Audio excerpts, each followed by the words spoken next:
ఎందుకంటే డబ్బుతోనే అవసరాలన్నీ కూడా ముఖ్యంగా చెప్పుకోవాలనుకుంటే మనందరం కూడా ఇంచుమించు 30 అబోవ్ 40 అబోవ్ వరకునే ఉన్నాం. అంటే కరెక్ట్గా సెటిల్మెంట్కి వచ్చే టైం అందరికీ డబ్బులు కావాలి. మన పిల్లలు చదువు చాలా కాస్ట్లీ అయిపోయి డబ్బు కావాలి. ఎలా డబ్బు కావాలి? ఒక దగ్గర బ్యాంక్కి వెళ్ళి తీసుకోలేము, కానీ మనం కష్టపడాలి, డబ్బులు తీసుకోవాలి. చేసే పనిలో నీతి నిజాయితీ ఖచ్చితంగా ఉండాలి.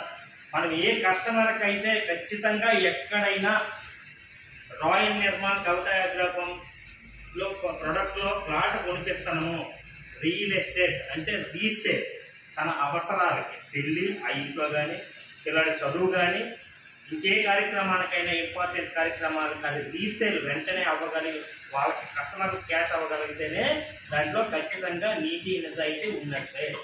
కొండ దగ్గర 2000 పడుతుంది, అలా అబ్బాయి పెళ్లి కమ్మలేదు, ఉపయోగం ఏంటంటారు? మాకు అక్కడ ఉందండి 200 గజాలు అంటే ఉపయోగం. కానీ ఆ అబ్బాయి పెళ్ళికో అమ్మాయి పెళ్ళికో అది అమ్మగలిగి ఆ డబ్బు కానీ చెందగలిగితే ఖచ్చితంగా దాన్ని అయితే నేనైతే రియల్ ఎస్టేట్ అంటాను. చాలా మంది చాలా వ్యాపారాలు జరుగుతున్నాయి, కానీ దాన్ని అయితే నేను రియల్ ఎస్టేట్ అంటాను. కాబట్టి ఏంటంటే ఖచ్చితంగా